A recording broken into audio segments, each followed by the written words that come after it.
The morning the goats arrived was a Tuesday in April of 2011, the kind of morning where the fog sits so low and thick in the hollows it looks like you could walk out on it. The air had that clean, cold smell of damp earth, just starting to think about warming up for the season. I was 68 then, and I'd seen enough Aprils on this piece of ground to know that a fog like that meant the soil was holding its winter chill deep down. But the surface was ready. Ready for something. I just wasn't sure what. The truck that brought them was a rattling old stock trailer pulled by a Dodge from the 90s. The paint faded to the color of a robin's egg left out in the sun.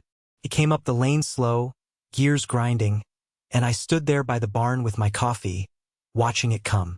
35 Nigerian dwarf goats.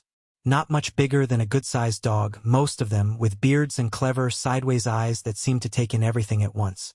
The driver was a young man, wiry and quiet, who just nodded when I handed him the cashier's check for $4,375. We counted them out one by one as they hopped down the ramp, a chaotic clatter of little hooves on the packed dirt of the barnyard. They were a mix of black and brown and white, skittish but not scared, and they immediately started nibbling at the stray bits of last year's hay poking out from under the fence. I didn't say much. The young man didn't say much. It was a transaction, plain and simple, but it felt like something else. Felt like I was taking on a secret. By 10 o'clock, the fog had burned off and the sun was hitting the top of the west slope, that 18-acre scar of land that runs up to the ridge. It was a tangle of wild grape, multiflora rose, and poison ivy so thick you couldn't see the ground beneath it. It had been that way since before my father's time. A place you couldn't run a machine on, too steep and rocky, and too worthless to clear by hand. That was where the goats were going. My neighbor, Dave Harlan, pulled up in his new Ford F-250, the tires still black and shiny from the dealership. He leaned out the window, the truck idling with a low, confident rumble that seemed to say it had never known a day of doubt in its life. He looked at the goats, then at me, then at the slope. He didn't laugh out loud.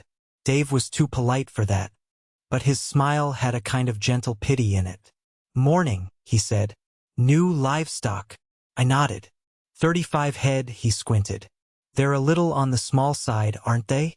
What are you planning on doing with 35 dwarf goats on 160 acres?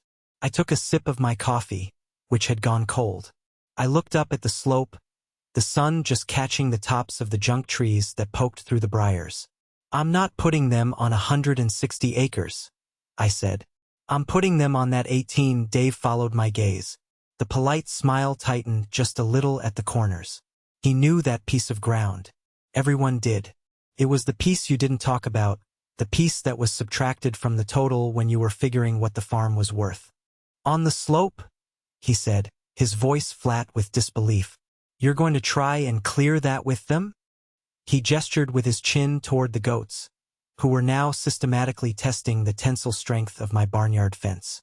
"That's the plan," I said. He shook his head slowly, a little puff of air coming out his nose. "Well, it's your money." He put the truck in gear. "You know, a buddy of mine rented one of those brush hogs on a track loader. Cleared 20 acres of brush just like that in 3 days. Cost him a bit, but it was done." I nodded again. "I heard about that. Just saying," he said. And then he was gone, leaving a little cloud of dust that settled slowly on the new spring grass. I stood there for a long time, listening to the sound of his truck fade away down the county road. By noon, I knew the diner would have a version of the story, and the version would have grown. The old man's finally lost it. Bought a herd of toy goats to fight a jungle. I didn't mind. People need something to talk about, and I've been the subject of coffee shop speculation before. But I wasn't just spending money I didn't have on a whim. I was making a bet. A long, slow bet. I didn't know yet what the goats knew or what the ground knew. But I had a suspicion, and it was rooted in something a lot older than Dave Harlan's truck. It was rooted in a line of shaky pencil script in a notebook that smelled of cedar and thyme. My grandfather had a saying. He'd say, "The land remembers what the deed forgets," and I was betting that forgotten piece of land had a memory longer and richer than anyone alive suspected. The next week, a white pickup from the county extension office pulled in. A young man, couldn't have been more than 25, hopped out with a clipboard and a bright, eager smile. He wore a brand new pair of Carhartts that were still stiff and dark, the kind that hadn't seen a real day's work yet. His name was Kevin. He said the office had gotten a call. He didn't say from who, but I had my suspicions it was a well-meaning friend of my wife's from church, that I was attempting a non-traditional foliage reclamation project. That's what he called it. I just called it clearing brush. He walked over to the temporary pen where I had the goats. He looked at them with a professional curiosity, like a biologist examining a strange new species. Right, he said, making a note on his tablet. Nigerian dwarf. High browse-to-graze ratio. Good for woody vegetation, he was reciting from a textbook.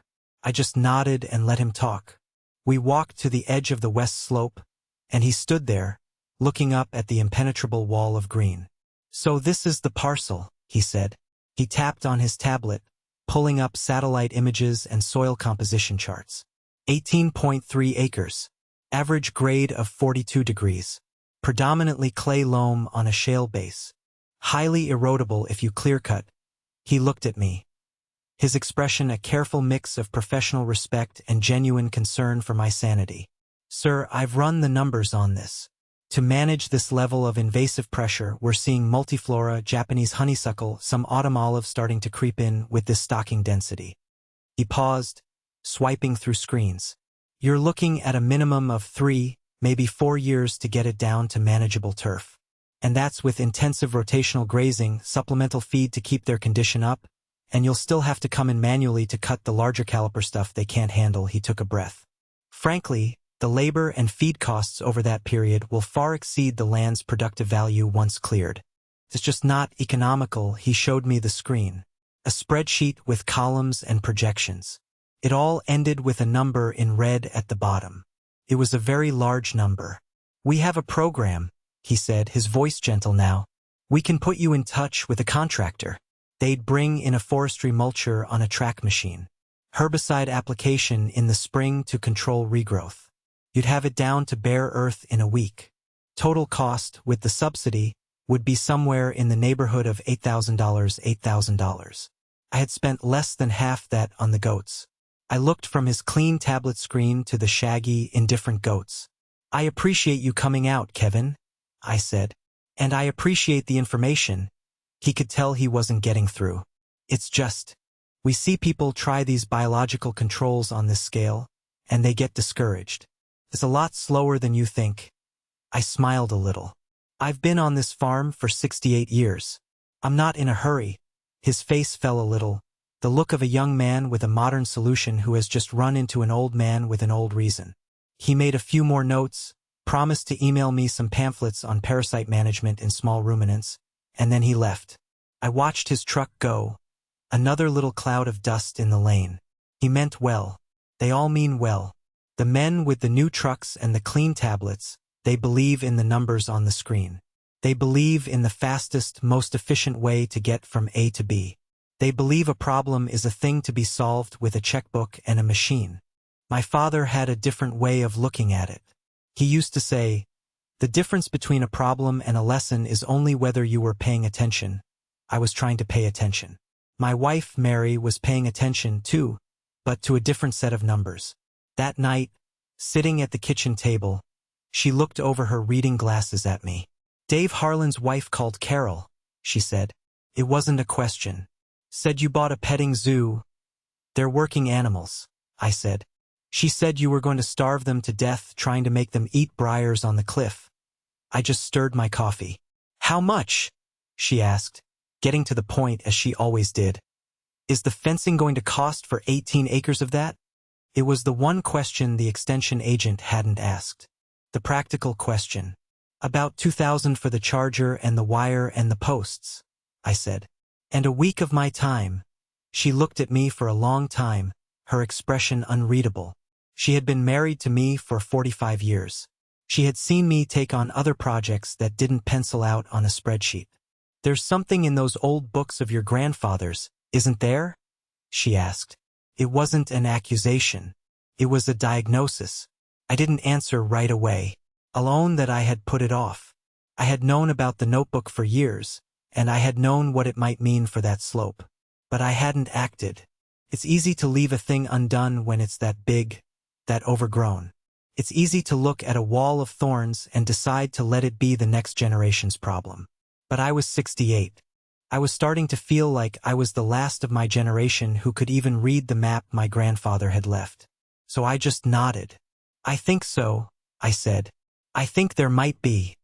I found the notebook 30 years ago, after my father passed. It was in the bottom of an old cedar chest in the attic, tucked away with my grandfather's baptismal certificate and a handful of medals from the Great War. It wasn't a diary. It was a farm ledger, a standard marbled composition book from the 1930s, its corners gone soft and the pages yellowed to the color of cream. The cover was worn smooth in the places where his hand had rested. When you opened it, it smelled of old paper and cedar and something else, something that might have been pipe tobacco. My grandfather, Thomas, was not a man for sentiment. His entries were short, terse, and practical. April 12, 1936. Plowed the South 40. Broke a shear pin on the Oliver. Rain by evening, October 2, 1937. Corn harvest in 80 bushels to the acre. Market price week. He recorded weather, yields, expenses, and the small triumphs and disasters of a farming life. It was a portrait of a man drawn in numbers and nouns. I'd read through it a dozen times over the years, mostly out of a sense of duty, a way to feel connected to the man I barely remembered. He died when I was 5. But there was one page near the back that was different. It didn't have a date. The handwriting was the same precise, careful script, but the content wasn't about bushels or dollars. It was a list under the heading West Slope Planting. The ink was a little faded, the pencil he used gone brown with age. It read, 14 Northern Spy, 8 Baldwin, planted spring of 28. On the west slope, second bench up. Good drainage below that, another entry in a different pencil probably added years later. Fence gone 1938. Flood took the posts. Never got back to it, and then, at the very bottom of the page, a single line underlined twice. Roots might be good? That question mark was the thing that had haunted me. It was so unlike him. He was a man of statements, of certainties. A question mark in his ledger was like a crack in a foundation. It was an admission of something unknown, something left unfinished. For decades, it was just a curiosity. The slope was the slope, an impassable, useless piece of the farm. The idea of 22 apple trees surviving under that jungle of thorns seemed impossible. Common sense, the kind of sense Dave Harlan and the extension agent operated on, said that a planting like that would have been choked out in a decade. The wild grape would have smothered them. The multiflora rose would have starved them of light. The deer would have eaten the saplings down to the ground the first winter after the fence went out. Every logical voice said the project was dead, a ghost from 1938. But my grandfather wasn't a fool.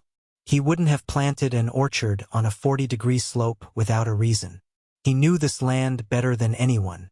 He was born in the same room I was in the old farmhouse. He knew its secrets. He had his own sayings, the ones my father passed down to me. The one that stuck with me most was simple. Don't farm the map, he'd say. Farm the ground, the map, the deed, the satellite image on Kevin's tablet. They all said 18 acres of useless scrubland. But my grandfather had farmed the ground. He had seen something on that second bench, a pocket of soil, a seam of good drainage, a place sheltered from the worst of the wind. He had invested his labor and his hope in that piece of ground, planting 2 of the best old-time apples you could ask for. Northern Spy, the king of pie apples. Baldwin, a keeper that would last all winter in the root cellar. These weren't just any trees. They were an inheritance. And that little, uncertain question, roots might be good? It felt like a direct challenge to me, across 80 years of silence. It was a piece of unfinished work. I knew I couldn't get a machine up there. The cost the agent quoted was more than I was willing to borrow against the farm's good name. And I wasn't about to spray that much herbicide on a slope that drained directly into the creek that watered my bottom pasture. So the modern solutions were out. That left the old ways. And the oldest way to clear brush is with an animal that thinks it's a delicacy. I'd read about the dwarf goats, agile, light on the land, able to get into places a bigger animal couldn't. They weren't just brush hogs with legs. They were selective. They'd eat the poison ivy first, then the honeysuckle, then the briars. They'd leave the grass alone until everything else was gone. They would, in their own slow, methodical way, reveal what was underneath. They would read the story the ground had to tell. So I made the call. I spent the money. I endured the polite smiles of my neighbors, because I had to know the answer to my grandfather's question. I had to know if, under 80 years of neglect, something of his work had survived. I had to go farm the ground. The first order of business was the fence. 18 acres is a lot of line to run on flat ground. On a 40-degree slope covered in a web of thorns and vines, it's a special kind of punishment. It took me a week, working from sunup until my back gave out in the afternoon. I used steel T-posts, driving them in with a 10-pound sledgehammer. Every third one, I'd hit shale just 6 inches down, and the post would ring like a bell and bounce right back out. I'd have to move over a foot and try again. I sweated and I cursed and I bled. The multiflora rose tore at my clothes and my skin. By the end of it, my hands were a mess of scratches and my arms looked like I'd been wrestling with a bobcat. I ran 3 strands of high-tensile electric wire, powered by a solar charger I mounted on a tall post at the top of the ridge. It was a thin, fragile-looking line against that wall of wilderness, but I knew it would be enough. A goat respects a hot wire. On the 8th day, a Wednesday, it was ready. Mary came out and stood with me at the new gate. She looked at the fence stretching up and out of sight into the brush, and she looked at me, my face sunburned and my hands wrapped in tape. "You're too old for this," she said. It wasn't a criticism, just a statement of fact. "I know," I said. "But it's done." We opened the gate and let the goats in. For a moment, they hesitated, bunching up at the entrance, unsure. Then one brave little nanny with a white face and black ears took a step in, stretched her neck, and neatly snipped off a poison ivy leaf as big as my hand.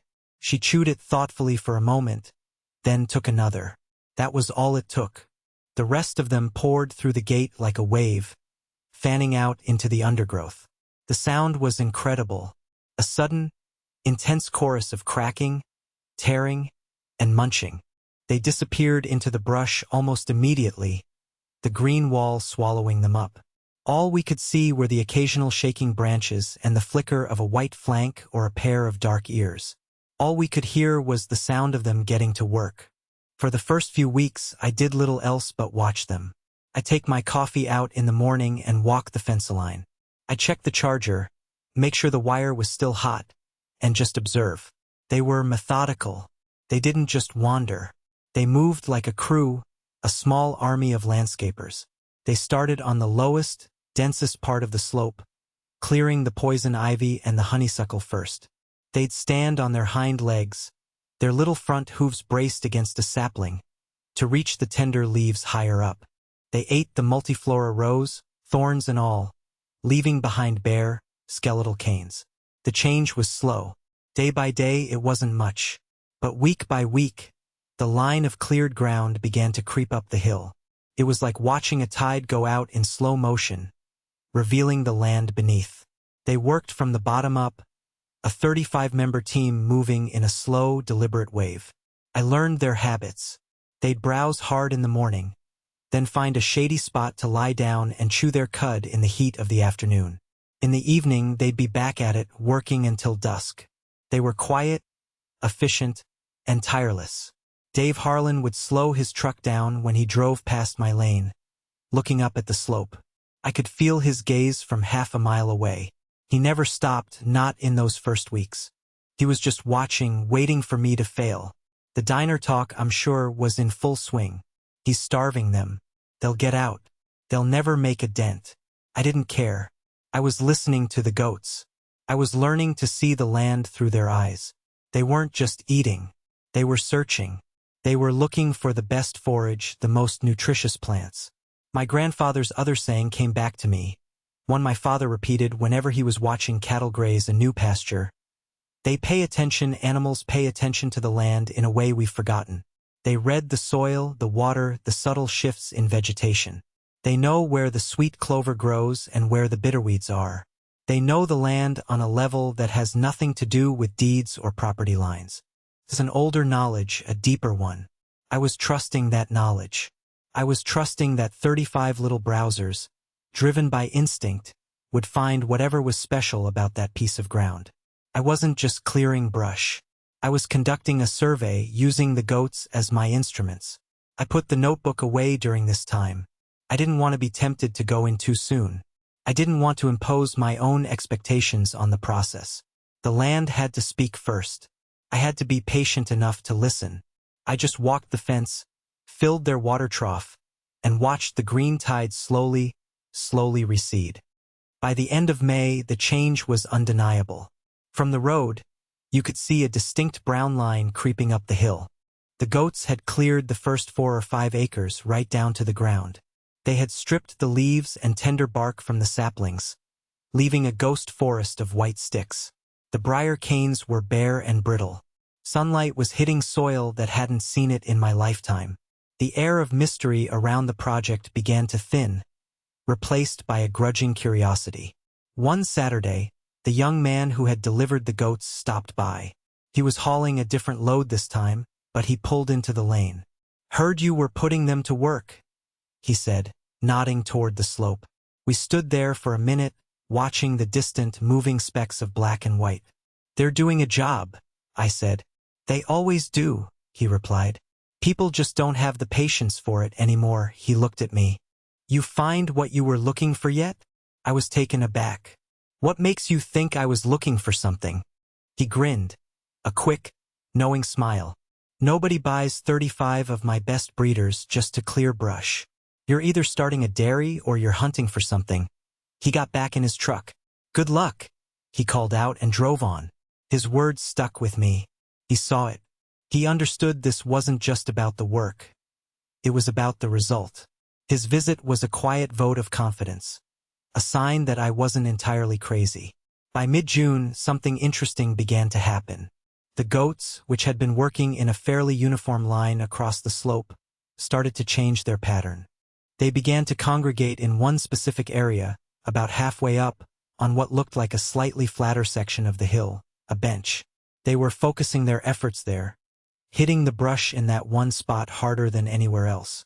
From the fence line, I could see them clustered there all day. I knew it was time. The notebook had said, "On the west slope, second bench up, the goats had found it for me." The next morning I was out before 5. The air was cool and still. I put on my heaviest canvas work pants and a thick leather jacket, despite the coming heat. I took a pair of loppers, a small handsaw, and a bottle of water. I unhooked the fence charger and slipped through the wire. The ground the goats had cleared was rough but passable. My boots sank into a soft layer of leaf litter and goat manure, a new soil being born. As I climbed, I moved out of the cleared area and into the brush where they were now working.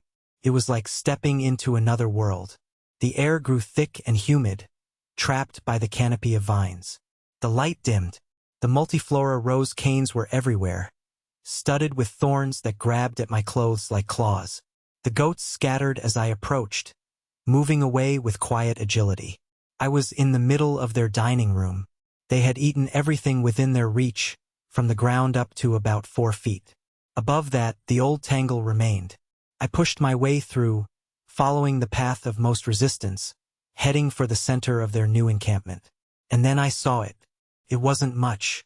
Just a thick, gnarled trunk, maybe 8 inches in diameter, gray and covered in moss. It was almost completely strangled by a wild grapevine as thick as my wrist.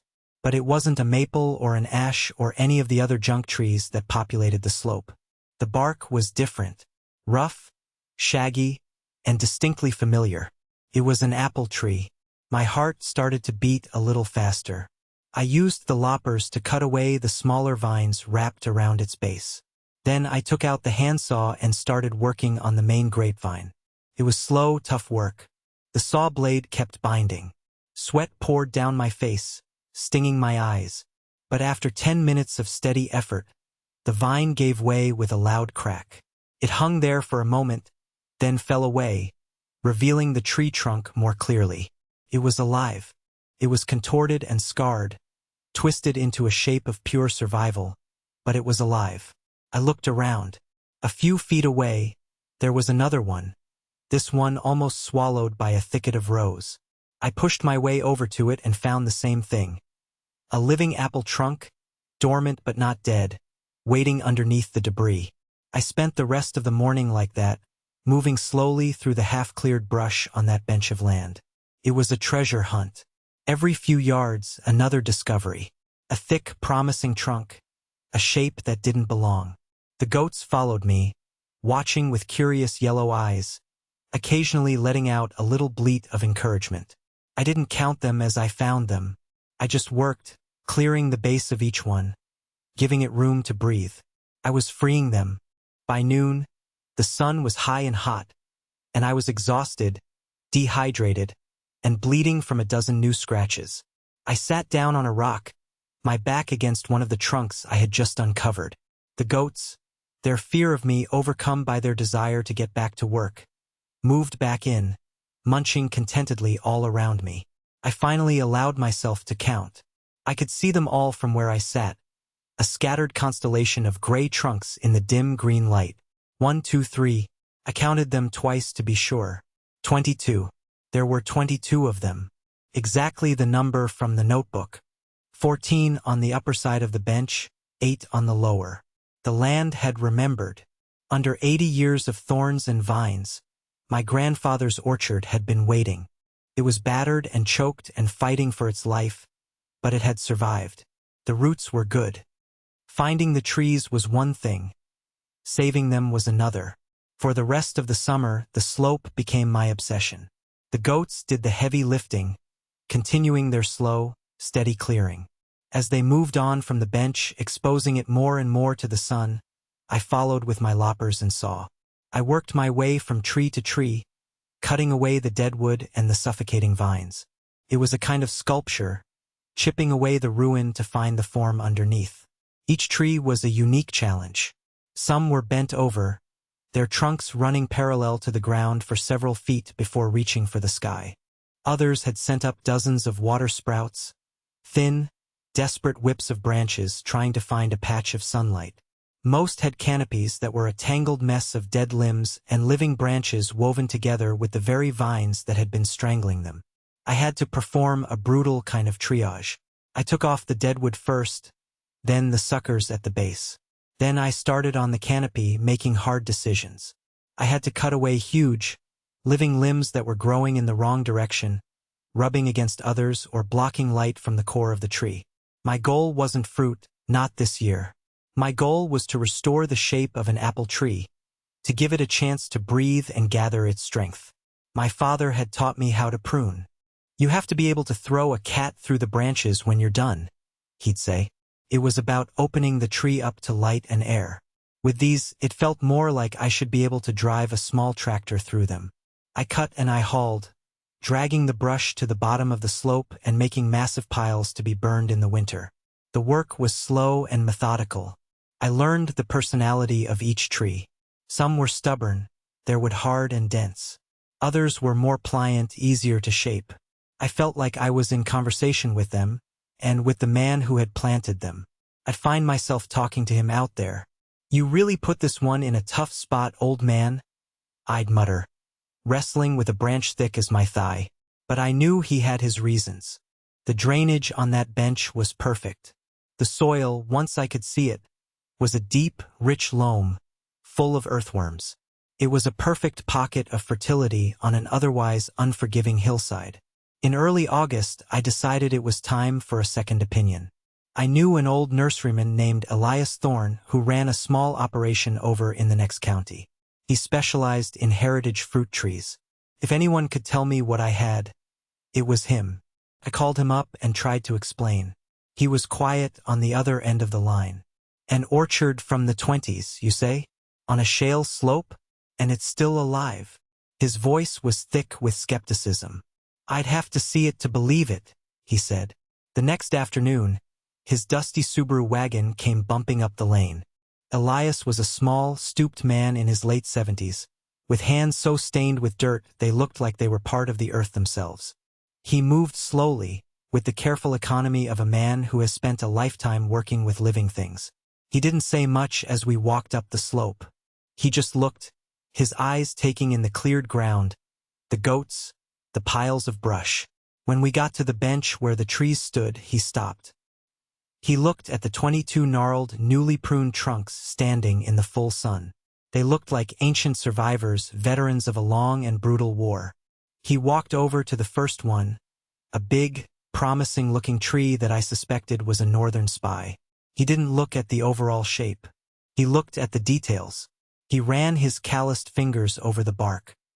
He examined the leaf structure on the new growth that was just beginning to emerge. He pulled a small pocket knife from his overalls and gently scraped a tiny section of a branch, smelling the wood. He went from tree to tree, a slow, silent pilgrimage. He spent nearly an hour out there, communing with them. I just stood back and let him work. I knew better than to rush a man like that. Finally, he came back over to where I was standing. He wiped his hands on his pants and looked at me, his face serious. He was quiet for a long time. The only sound was the wind in the leaves and the distant munching of the goats. I waited. This was the moment. This was the validation I had been working toward all summer. He finally nodded, a short, sharp gesture. "Northern spy," he said, pointing to the row of 14. "No doubt about it. And those 8. He gestured to the others. "Are Baldwins." He looked at the trees again, a look of awe on his face. He shook his head slowly. "I have never," he said, his voice low and full of a kind of reverence, "seen trees this old, this neglected, come back like this. The cambium layer is healthy. The rootstock must be substantial. To survive 80 years of that." He trailed off, looking at the wall of brush the goats were still working on. He turned back to me, and for the first time he smiled. "Your grandfather," he said, "was one hell of a farmer." Then he delivered the single word that made it all worthwhile. He looked at the collection of trees, their pruned branches stark against the blue sky, and he said, "Exceptional." The rest of the fall was a quiet, watchful period. The trees, freed from their prisons of shade and competition, responded. They pushed out new shoots, small flags of green that signaled their revival. A few of them, against all odds, even set a handful of blossoms, late and sparse, but there. By September, I had maybe 24 apples in total, scattered across 3 of the trees. They were small and misshapen, but they were apples. I picked one, a northern spy, and cut it open with my pocket knife. The flesh was crisp and white. I took a bite. It was tart and complex, the taste of a real apple, a taste that had been asleep on that hill since before I was born. It was the taste of vindication. The goats continued their work, moving steadily up the slope, and by the first hard frost in October, they had cleared nearly the entire 18 acres. It was a transformation. You could see the contours of the land now, the rock outcroppings, the flow of the drainage. The slope was no longer a blank, impassable wall. It was a landscape again. I moved the goats down to the winter pasture behind the barn, supplementing their diet with hay. They had earned their rest. They had done more than I had ever asked of them. They had not just cleared the land. They had uncovered its history. One afternoon in late October, as I was walking the fence line, Dave Harlan pulled up in his truck. He didn't stop in the lane this time. He pulled right up to the fence, shut off the engine, and got out. It was the first time he'd set foot on my property in months. We stood there for a minute, not saying anything, just looking up at the slope. The autumn sun lit it up, turning the newly revealed grasses a pale gold. The 22 pruned apple trees stood out against the hillside like sentinels. They looked like they had always been there. They looked like they belonged. Dave shielded his eyes with his hand. He looked up at the orchard for a long time. He had a different expression on his face now. The polite pity was gone, replaced by something that looked a lot like respect. "I'll be damned," he said, so softly I could barely hear him. He turned to me. "I drove by here every day. I watched you with those little goats. I told my wife, he's wasting his time. He's throwing good money after bad. He shook his head. I never would have believed it.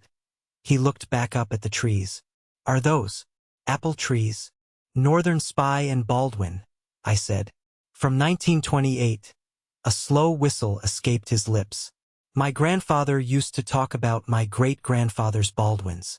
Said you can't buy an apple like that anymore. No, I said. You can't. We stood in silence for another minute. It wasn't an awkward silence. It was a comfortable one, the kind that happens between two men who understand the land, even if they have different ideas about how to manage it. You might not be as wrong as I thought you were, he said finally. It was the closest he would ever come to an apology, and it was more than enough. He clapped me on the shoulder, a quick, firm gesture. Then he got back in his shiny, clean truck and drove away. That was the real harvest. More than the 24 apples, more than the cleared land. It was that quiet moment of concession, that admission that the slow, patient way had worked, that the old knowledge was not foolishness, that there is value in things that cannot be measured on a spreadsheet or accomplished in 3 days with a machine. That night, I sat at the kitchen table with my grandfather's notebook open in front of me. I took a pen, and on the page with the entry about the orchard, below his shaky, questioning pencil line, I made my own entry. I wrote today's date, and next to it I wrote a single, simple sentence. The roots are good. It felt like closing a circle, like answering a question that had been hanging in the air for 80 years. Felt like finishing a conversation. My grandfather was right. The land remembers what the deed forgets. The deed just said 18 acres of unimproved hillside. But the land remembered an orchard. It remembered the care of a man long dead, and it held that memory safe under a blanket of thorns, waiting for someone to have the patience to come and look. It's easy to get caught up in the new way of doing things, the fast way, the expensive way. We're told that progress means forgetting the old ways, that efficiency is the only virtue that matters. But some things don't want to be rushed. Some things require a different kind of currency. Not money, but attention. Not speed, but patience. The goats taught me that. They paid attention. They listened to the land, and they showed me where to look. They were the key that unlocked the story the slope had been waiting to tell. The old ways aren't always the best ways, but they are a part of our inheritance. They are a toolbox of solutions that were developed over centuries of close observation and hard-won experience.